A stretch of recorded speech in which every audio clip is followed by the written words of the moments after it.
Aloha, and welcome to Wind in Your Hair. Authentic talk, real breakthroughs in love and life, guaranteed no BS. And the life you want most, starting right now.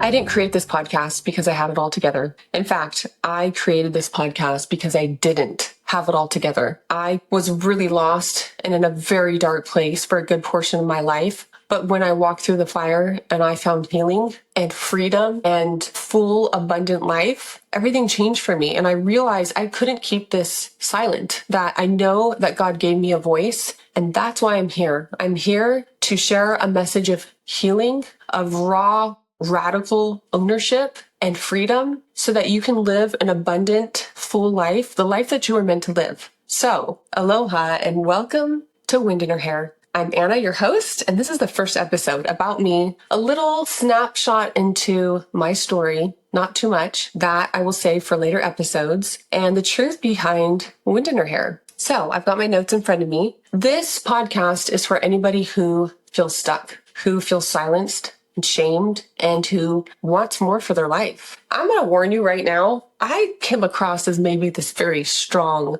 hard, confident, badass CEO, and I am. But I have a very soft heart. And for anybody who knows anything about the Enneagram, I am an 8 on the Enneagram. So that means I'm a challenger, I'm a protector, I have a heart for the underdog, I have a very tender heart. So there's a good chance I'm going to cry on this episode and everyone thereafter.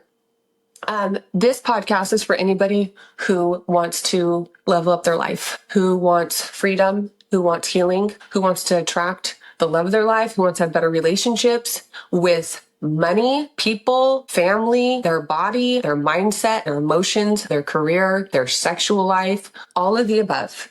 If you want to level up and you want to live life on your terms, and nobody else's.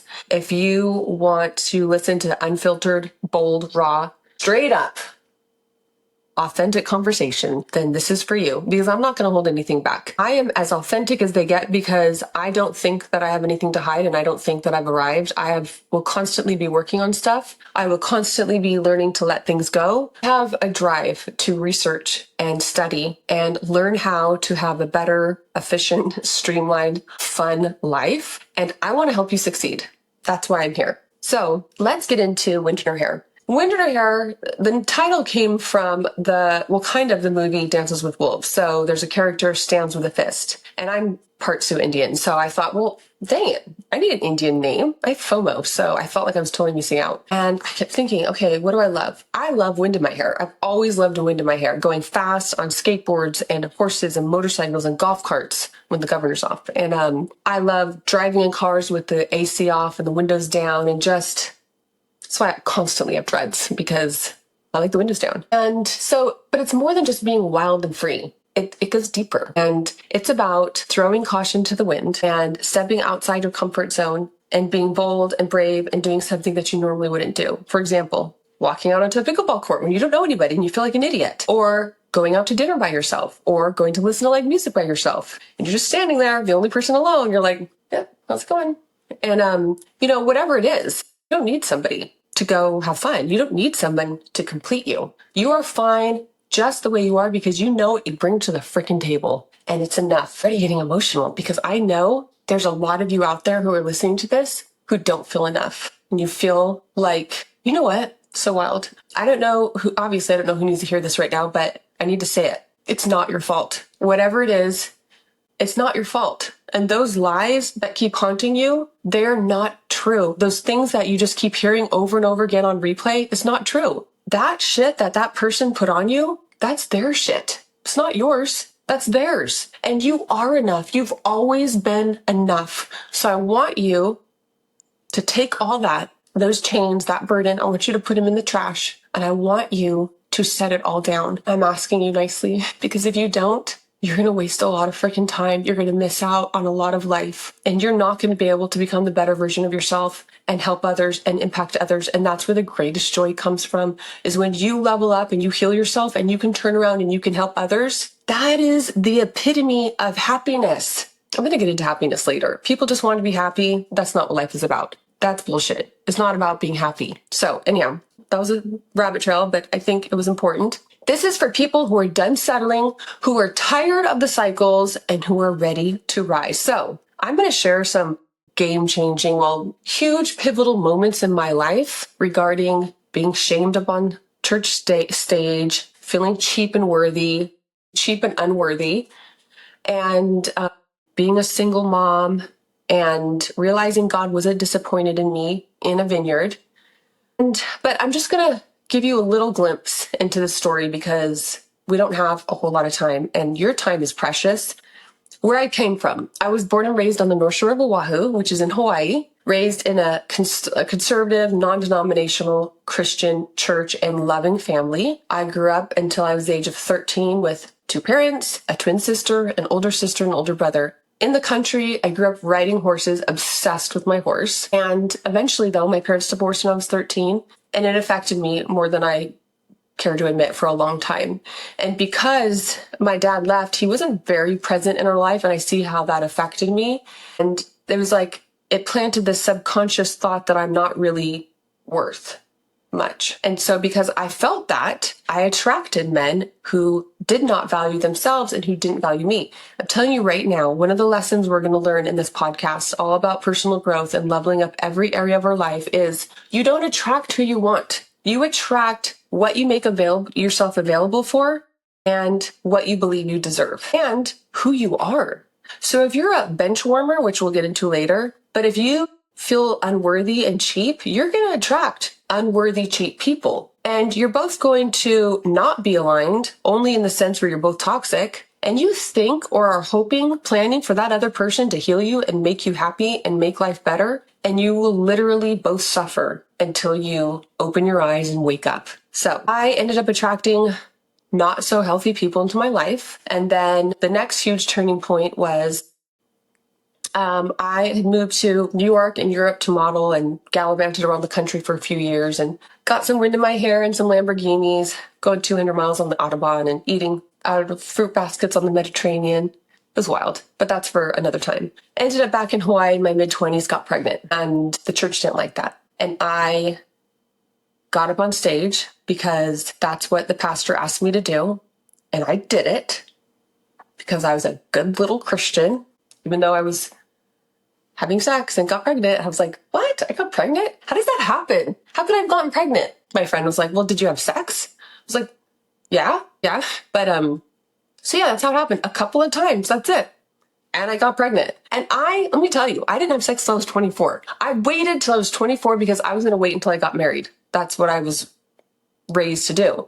Because I was angry at my ex-boyfriend, because I felt shitty about myself, I ended up just hooking up with some guy and having a baby. But now I see that God used that in amazing ways in my life. He used my son, who's now almost 22, River. He used him to turn my life around. It's like, I can't even imagine what my life would be like without River. He saved me. God used that baby to save me and to turn my life around. And that was just the first of many, many lessons to form me into the woman that I am today. So thank you, Jesus. And so there's no mistake babies ever, ever. So I ended up getting up on stage, and I remember thinking, why isn't everybody up here with me? Yeah, sure, I've sinned having a baby, like getting pregnant out of wedlock, but that's the only sin you can't hide. Like, you can hide the addiction to pornography and drugs and gambling and affairs, but you can't hide pregnancy. And that one act, getting up on stage and repenting, did such a number on my psyche for over 2 decades. But I wouldn't realize this because it was in my subconscious, which, if you don't know this, your subconscious drives a huge part of your daily behavior, like 90% or so. I may not be 100% accurate, but it's a huge part.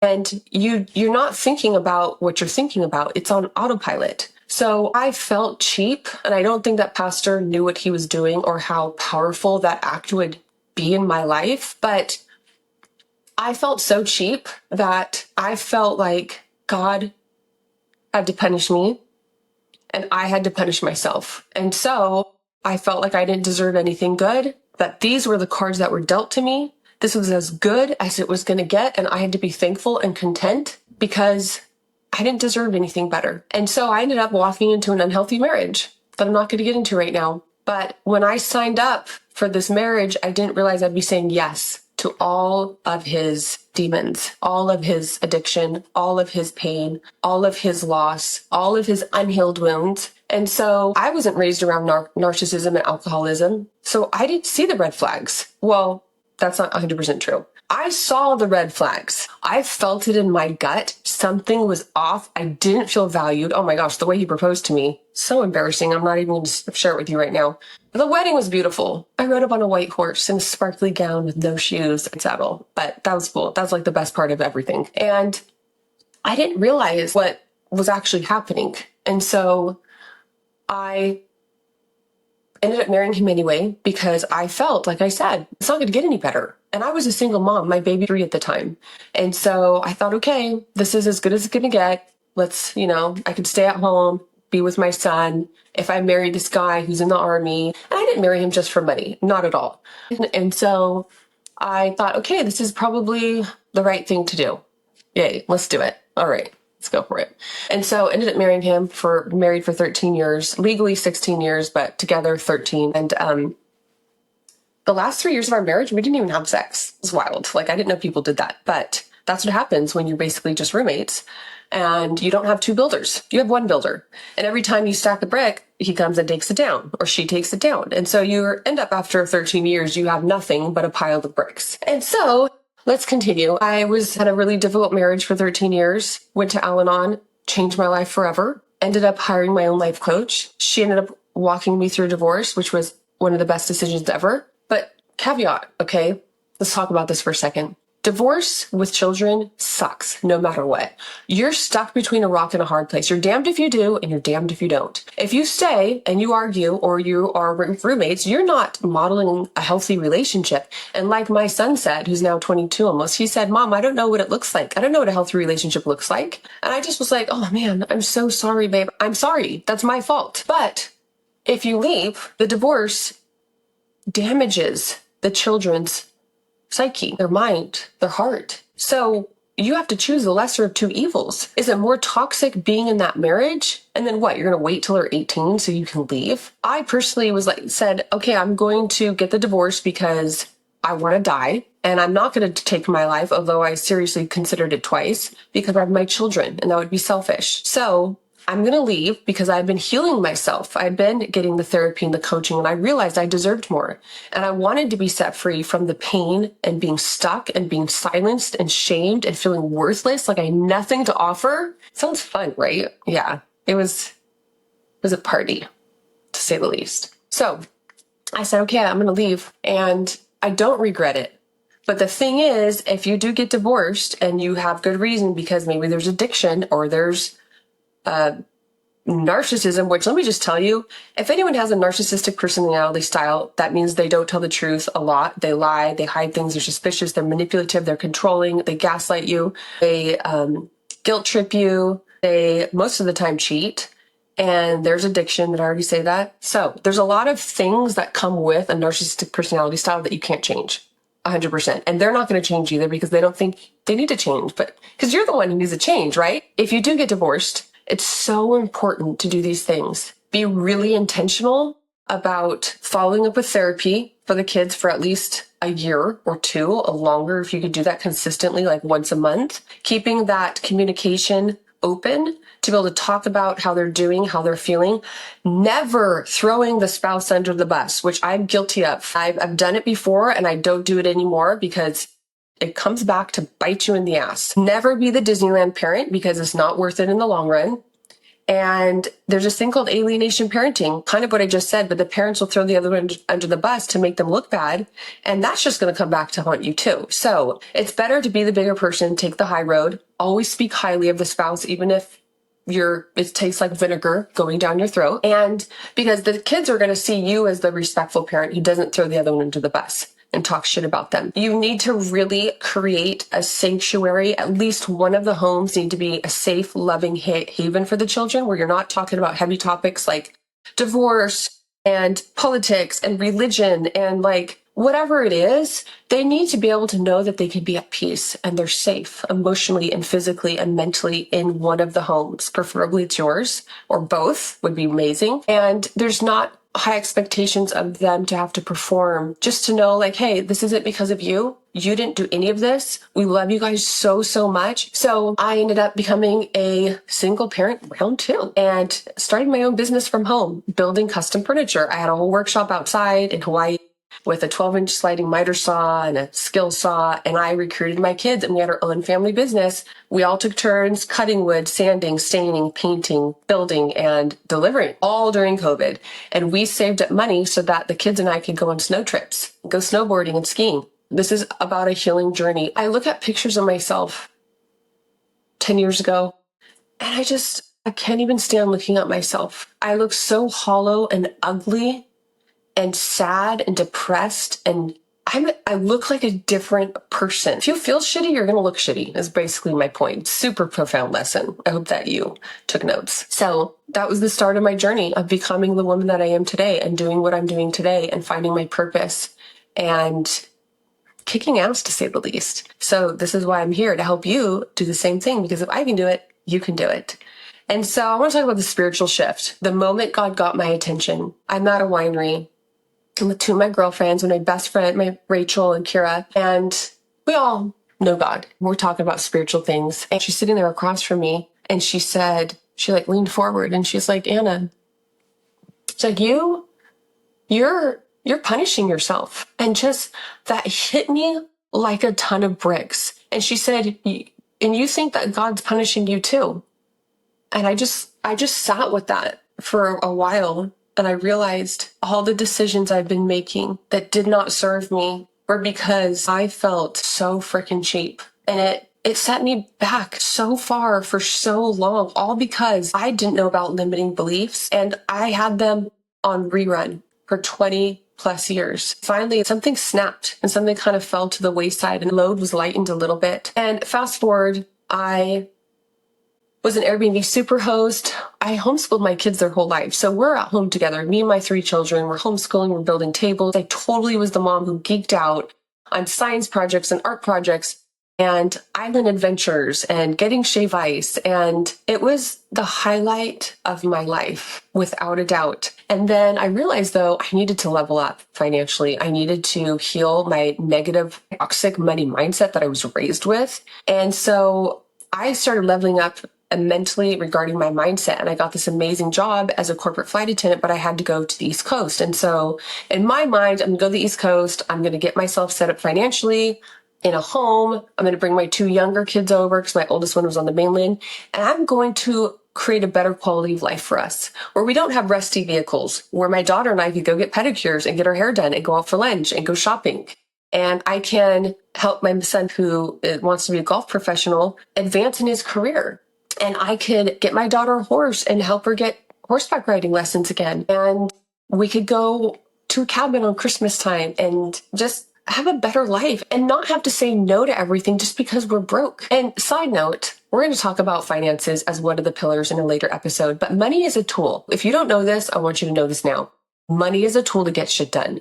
It's not the goal at all. Money equals freedom, because when you have money, the tool, you can do whatever the hell you want. You can start a business, you can build a business, you could buy a home, you can donate towards mission trips, you could support anything, you can give to whoever you want, you can help whoever you want, and you can make yourself healthy. You get gym memberships, eat better, get your hair done, get your face done. Facials, like microneedling. And that's what money does. And yeah, you're not wrong. You're not a gold digger. You're not materialistic. If you want more of that tool so you can get shit done. And the people who think that you're greedy and selfish because you want more money, they're the ones who have the money mindset problems. Just side note. Moving on. Eventually, I end up in Florida, which was the low light of my year.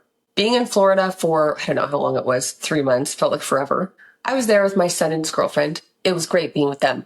I was there because of them. But the people, I'm not going to get into it. they're a different breed. Okay, that's all I'm going to say. They're a different breed. I knew that God was trying to get my attention. I have been a Christian my whole life. I have a relationship with God. It's not a religion. I talk to him every day. He talks to me, not audibly, but through his spirit. I can feel it. I know that he's telling me what to do or not to do, because it's a muscle that you strengthen by just spending time in stillness and silence. I knew that God was trying to get my attention. I have a problem with trust.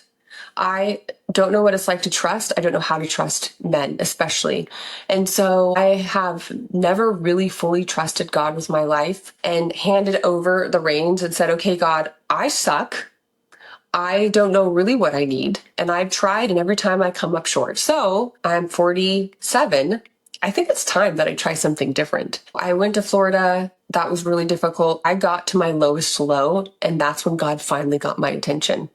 And that's what it takes. And so I tell people, when you go through hard times and trials, don't ask, why am I going through this? Say, what can I learn from this? God, what are you trying to teach me? Because pain is a message. It's saying, hey, something needs to give. Something needs to change. Something needs to stop. That's what pain is. It's trying to get your attention to change your life. And pain is actually, and I was just talking to my sister actually a few minutes ago about every hard time that comes into your life, look at it as an opportunity to grow and say, if I didn't experience this, I wouldn't have the chance to do X, Y, and Z.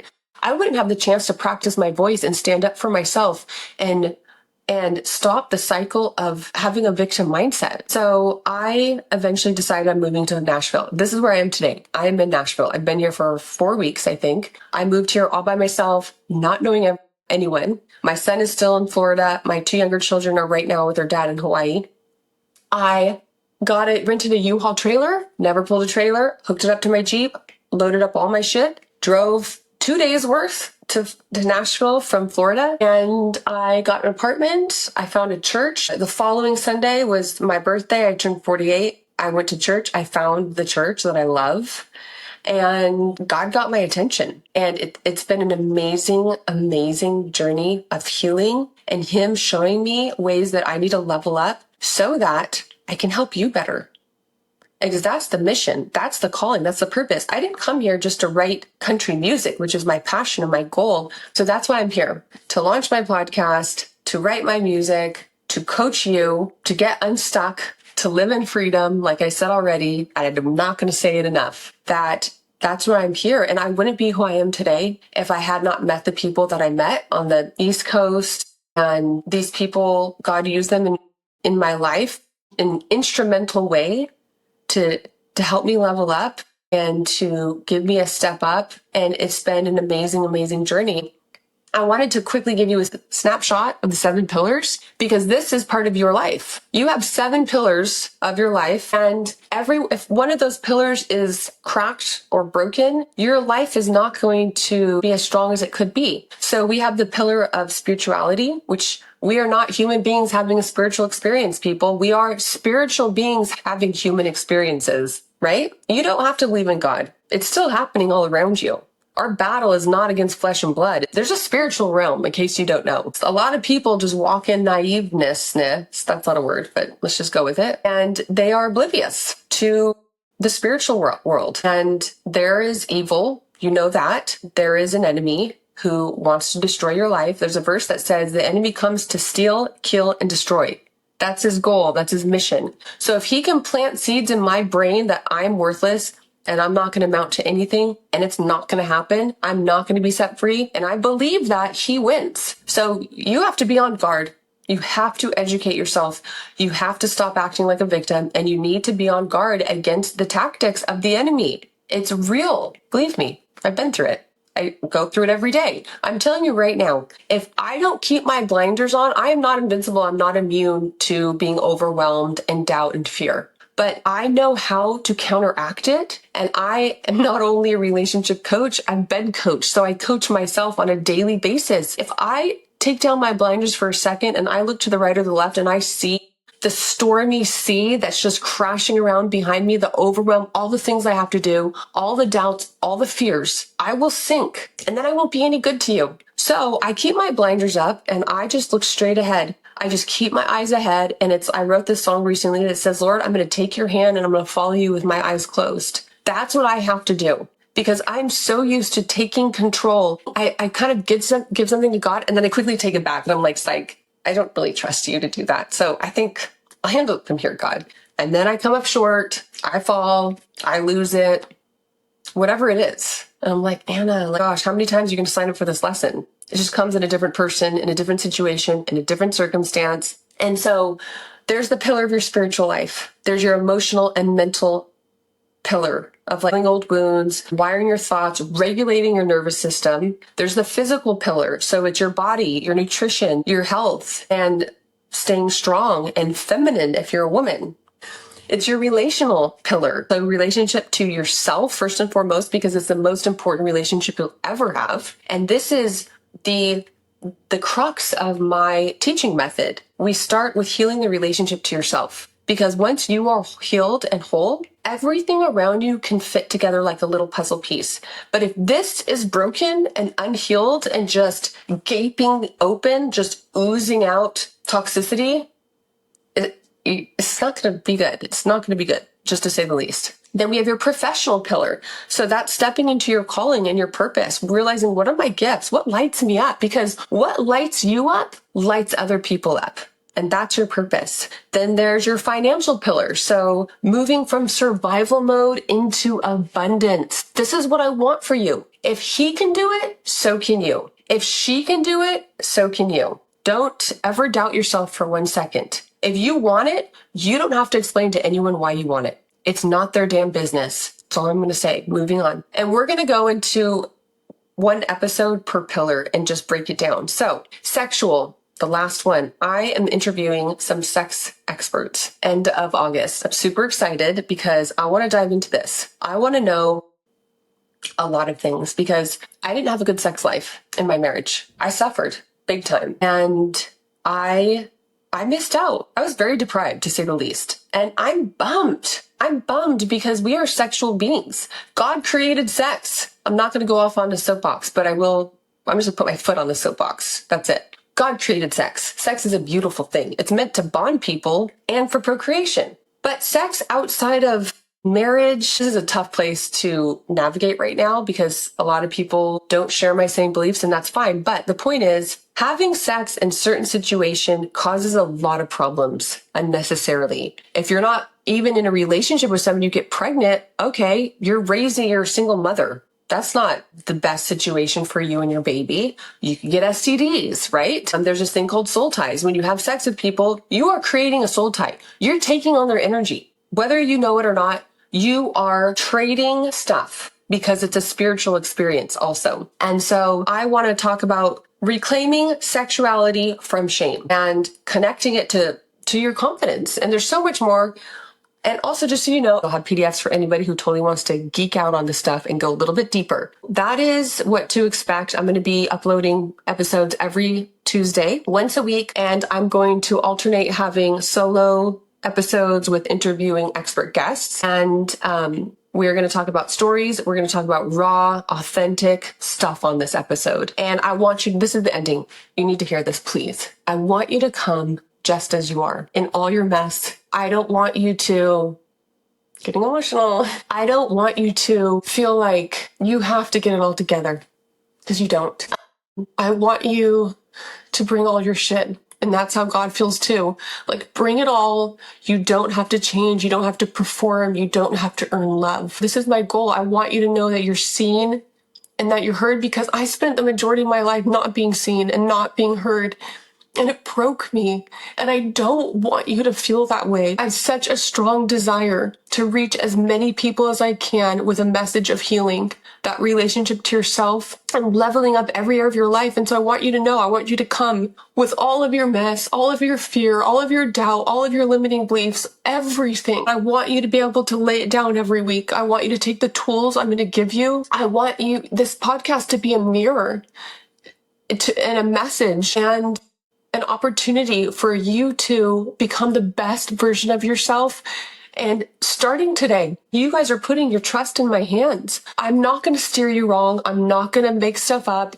I'm going to be as upfront, straight up, raw, and authentic as I can possibly be. And I'm only going to add value to your life so that you can be set free. So that's the deal here. I promise you, I guarantee no BS, guaranteed growth if you show up and do the work. This is your free weekly coaching session.